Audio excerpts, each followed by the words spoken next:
Salute, salute. Salute to God, the Most High, the creator of everything. Salute to all the new subscribers. Salute to my day ones.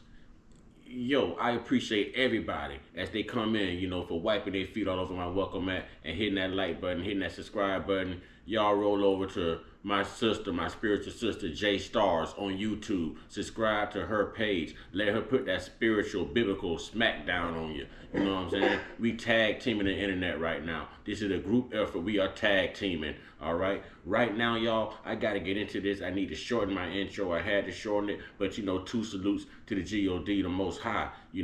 But yo, this right here, short shout out to Noah Jacobs TV. Okay, Noah Jacobs TV on YouTube. Out of all the stuff we've covered on Diddy, ladies and gentlemen, I've never heard this. Hold on to your seats. This is about to get deep. If you can't swim, grab a floaty. It's about to get deep. Here we go. Wrong remote, y'all. Wrong remote. Look, I'm too excited. Wrong remote. Y'all better not say nothing. Title of this video right here is "This is how Diddy sacrificed Nipsey Hussle." Now we need to watch this video full on through to see what evidence is being brought to the table, because this title right here is a very bold statement. But at this point, I wouldn't be surprised if Diddy actually did do something like this. Knowing all the information and everything that he's gotten exposed for already, it would be crazy. So without further ado, let's get straight into this. Smash the like button, subscribe, especially if this is not your first video you're watching on mine. Come on now, it makes no sense. I'm trying to get at least 500,673 likes on this video, so smash the like button. Without further ado, let's get straight into this. RIP Nipsey Hussle. Let's see what's going on. Because if you were capable of doing what you're saying that you did, through God, why would we believe that you were capable of doing it to Nick, because he was about to click you?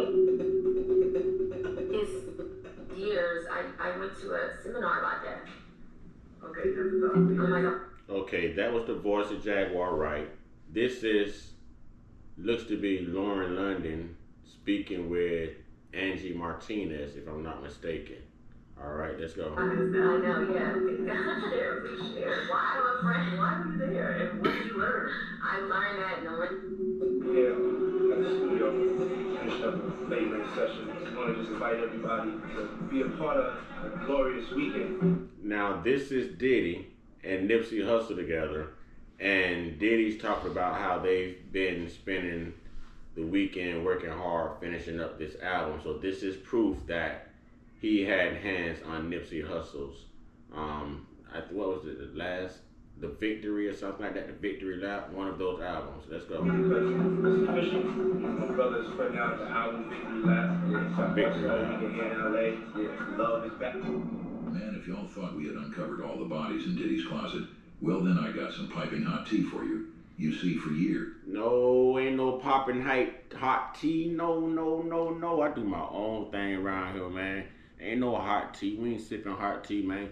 We got that French vanilla hot cappuccino for you. That's what we got. Yeah, don't forget the sugar and a little bit of hazelnut. Yeah. Let go! There has been speculation about Diddy taking out Nipsey to further his own agenda, but that's not the worst of it. Apparently, he might have used Lauren London to get his way, and I know it seems like folks will say anything at this point, but we got Jaguar right, and her canon of truth spitting facts. According to her, London did work for Diddy. Heck, she continued to work for him even after he put his hands on his sister. Not to forget that she was super close with Cassie, so there's a high chance that she was in on everything. So, how exactly did Lauren and Diddy set up Nipsey, and is Lauren really a plant? Let's find out. On American Idol, she just didn't make it, and when that fell through, the next thing you knew, she was a nip bed. Now you want to sit up here and talk about it wasn't all what it was hitting for, and you want to talk about this shit. You married a crip, you seed up. You don't get it. Nip, the hip-hop artist, passed away on March 31st, 2019 at the age of 33, leaving behind 2 kids. Nip's passing sent shockwaves throughout the industry, but as friends and family battled with grief, there was one question that desperately needed to be answered. How did it happen? Well, an investigation was opened, and according to reports, Nipsey was taken out in the parking lot outside the store.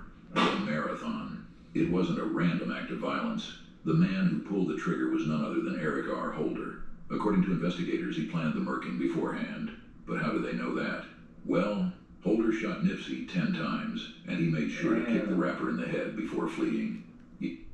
You planned to murk Nipsey Hussle beforehand.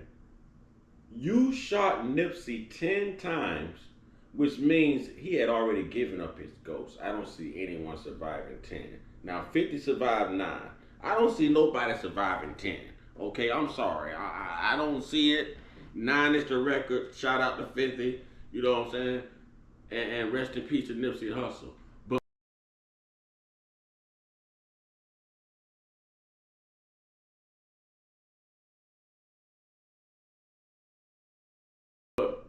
back to what's really real. This sounds like a hate crime. This sounds like something that stems from the streets. This sounds like I need to get you out of the way. I hate you for a specific reason.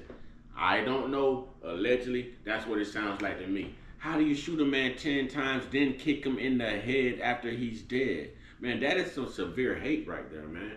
That is some severe hate, man. You need to go say the Lord's Prayer, 3 Hail Marys, and do a couple of Hakuna Matatas or something. Something ain't right around here. Something wasn't right with that brother. Yeah, that definitely sounds like the actions of someone who wants to settle a score. Holder was promptly arrested and placed before a grand jury, and that's when it was revealed that Holder and Nipsey grew up in the same neighborhood. Heck, they were even part of the same gang, the Rolling 60s. Things between them were fine, until Nipsey caught wind of Holder being a snitch. That's why Holder paid him a visit to clear things, but things took a turn for the worse. Now that's the official story. Jaguar Wright enters the picture. According to her, Holder is not the man people should be burning at the altar. You see, according to Jaguar, Nipsey was set up by Lauren, who was actually working for Diddy. Dang. All your secret I have meetings. this interesting picture to show really quick. Now, we have this photo right here, as you guys can see. And the dynamic of this photo is quite interesting.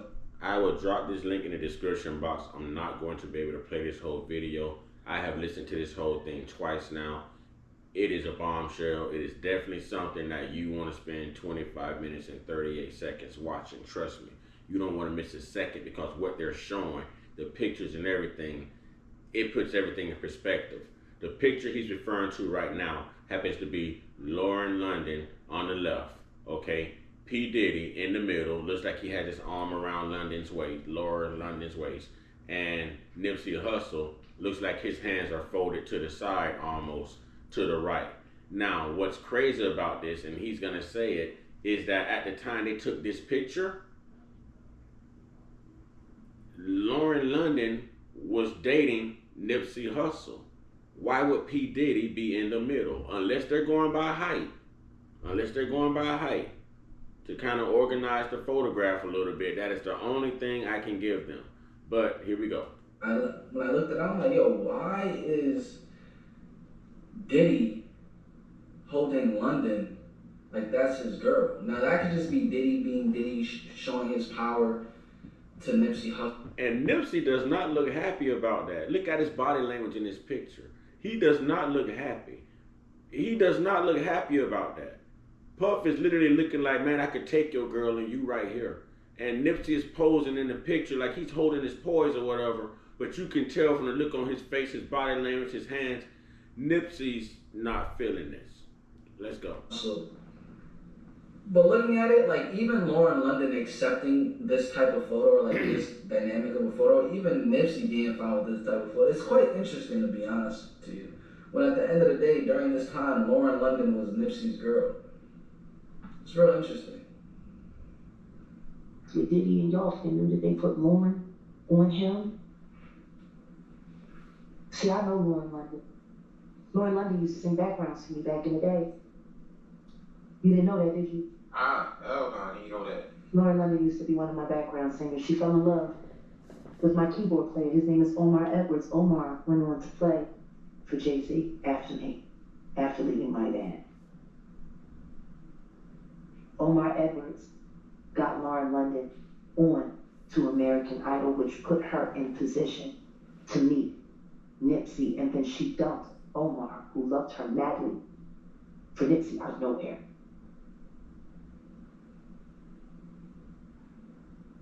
All those Spin Diddy parties,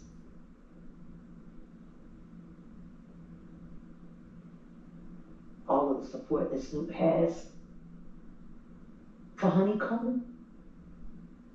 He's been moving niggas out the way, Snoop, allegedly.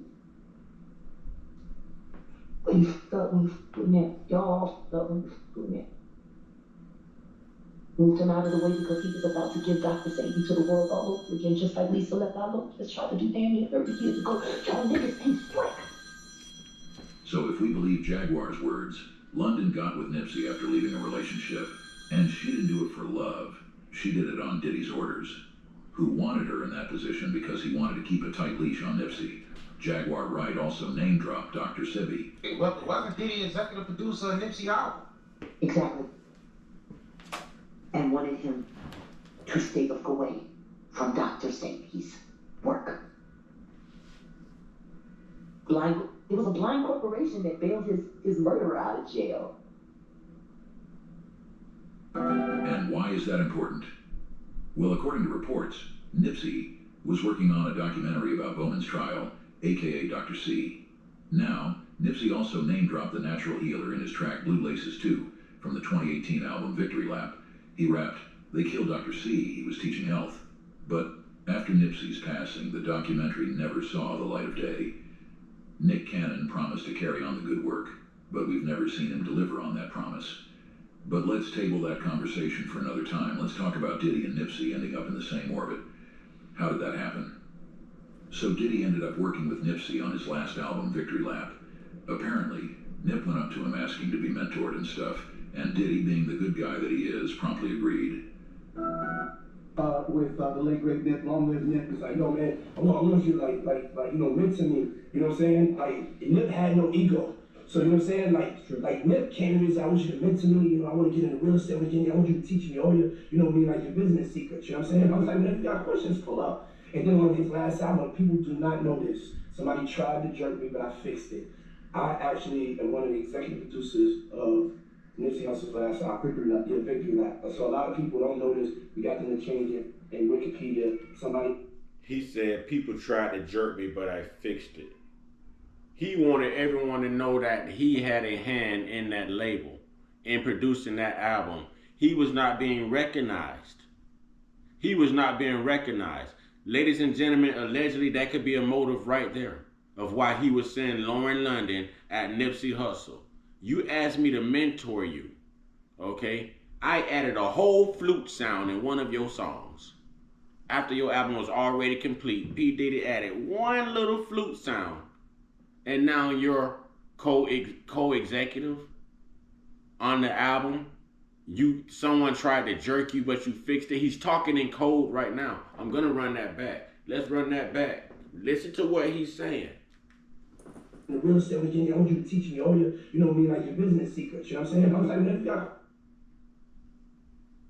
He's saying this is Nipsey Hussle contacting him like, I want you to mentor me. I want you to teach me you're not military, but your real estate secrets, your knowledge, so that I can get my breakthrough, start giving back to my people, in which Nipsey Hussle followed through with that. Listen to what Puff is saying, then watch how Puff quickly buries Nipsey by saying someone tried to jerk me, but I fixed that. Listen, ladies and gentlemen. Saying, like, Nip had no ego. So you know what I'm saying? Like Nip came to me and said, I want you to mentor me, you know, I want to get into real estate again, I want you to teach me all your, you know what I mean, like your business secrets, you know what I'm saying? I was like, man, if you got questions, pull up. And then on his last album, people do not know this. Somebody tried to jerk me, but I fixed it. I actually am one of the executive producers of Nipsey Hussle's last album, Victory Lap. So a lot of people don't know this. We got them to change it in Wikipedia. Somebody over at the label tried to leave my name out, but he came to me and said, I want you to be a part of helping me finish up this album. And so I was a part of along with him on his last album. He was like, yo, I'm a big fan of... Now the question is, how did Nipsey get the balls to ask Diddy for help? Well, why don't you hear the answer straight from him? What, Lauren? No, I'm saying Lauren introduced me to Puff. I mean, I knew Puff, but... Notice the subtle stutter right there in between conversational things. Oh, Puff introduced you to Lauren? Oh, no, wait, no, he didn't. Or did he? Or did he? It was more of a personal relationship after, you know, we was at Cassie's birthday. At whose birthday? You heard it. We were at Cassie's birthday. FYI, this was around the time Cassie was being dragged into those freak-offs with Diddy. And I'm not sure if y'all are aware, but Lauren was super tight with Cassie back in the day. If you saw one, you were bound to see the other. They even campaigned together for some of Diddy's companies. This was Now possible. we'll get to Lauren in a bit, but let's stick to Nipsey and Diddy for now. These two worked together, and the videos we got from these two collaborating together, well, let's just say they were super sus. It was all bedrooms and drinking. He puffed like a Quincy Jones or like a Barry Gordy and just hip hop. So I really felt like I did something special with the album.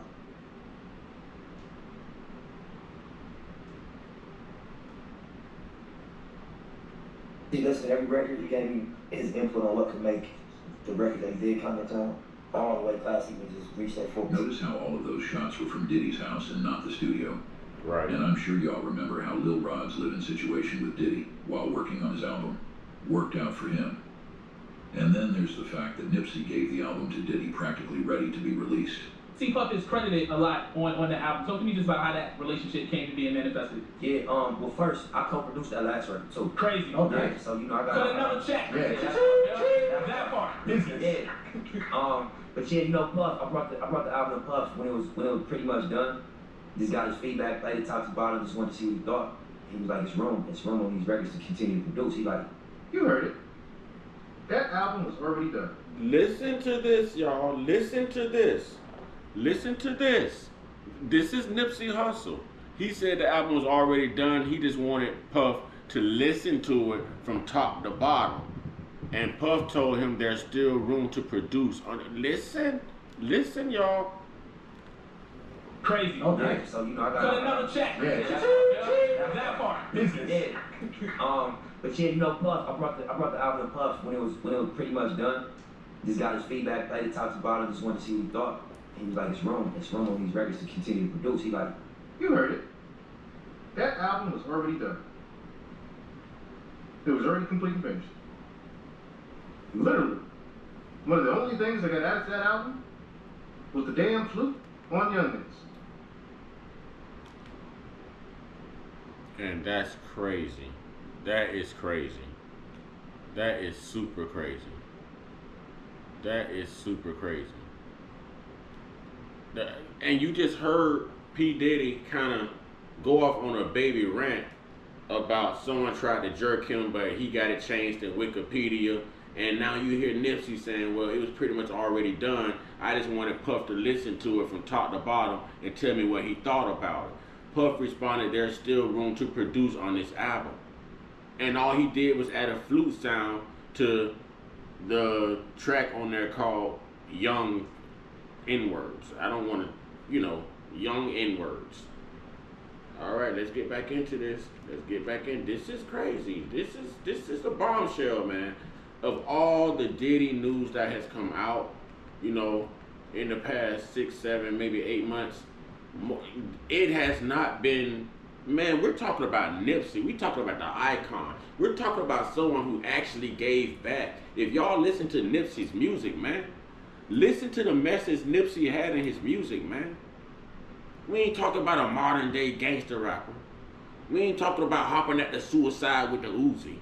You know what I'm saying? Actually listen to what Nipsey is man, come on, man. This is big. This is big. It was already complete and finished. Literally. One of the only things that got added to that album was the damn flute on Youngins. On Ratnix, excuse me. The flute that was added on Ratnix. That was played on the keys. That wasn't even played at Diddy's house. That was keys played by his home.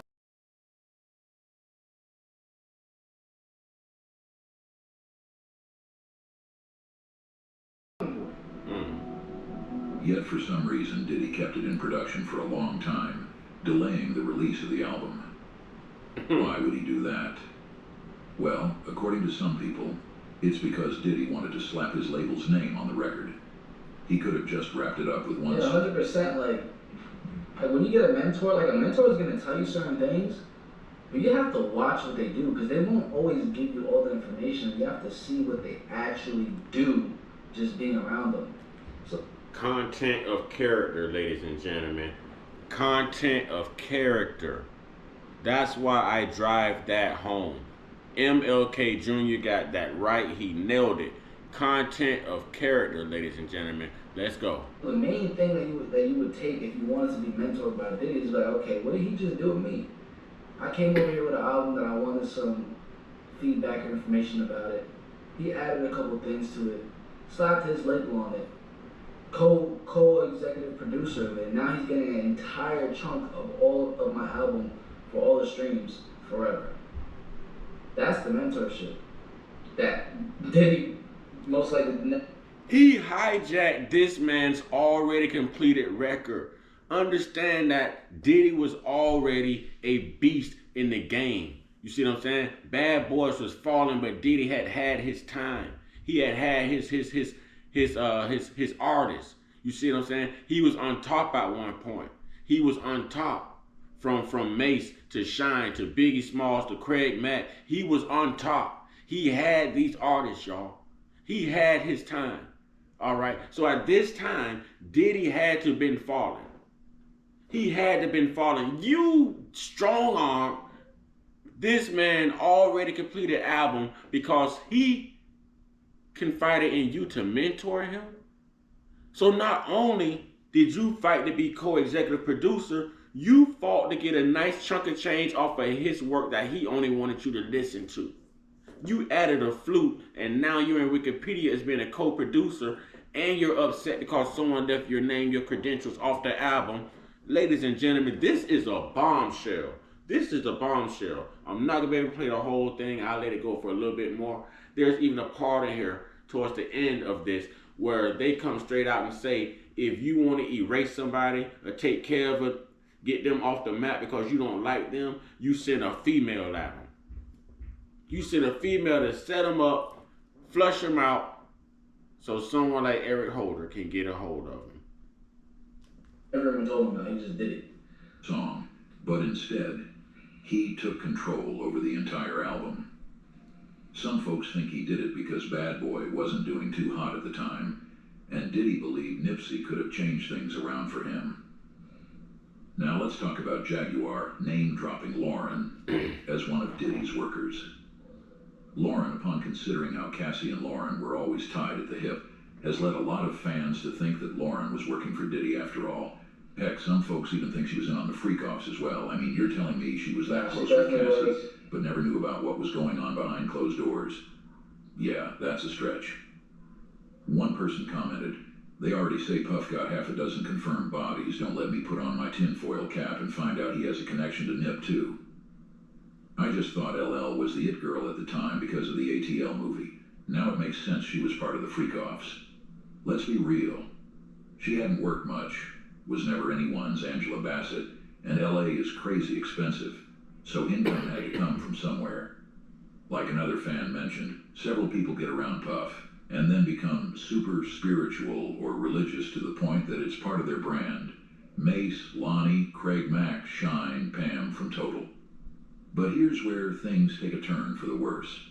According to some reports, part of being on Diddy's payroll meant that Lauren was in on the supposed setup. Using desperate. Diddy's payroll meant that Lauren was in on the supposed setup. Using desperate starlets to line up the this. But they want out of the way because the easiest way to get rid of them is to put somebody in their bed. There it is. How do we know that? Well, during her interview with Angie Martinez, the easiest way to get rid of someone is to put a female in their bed, and I'm paraphrasing.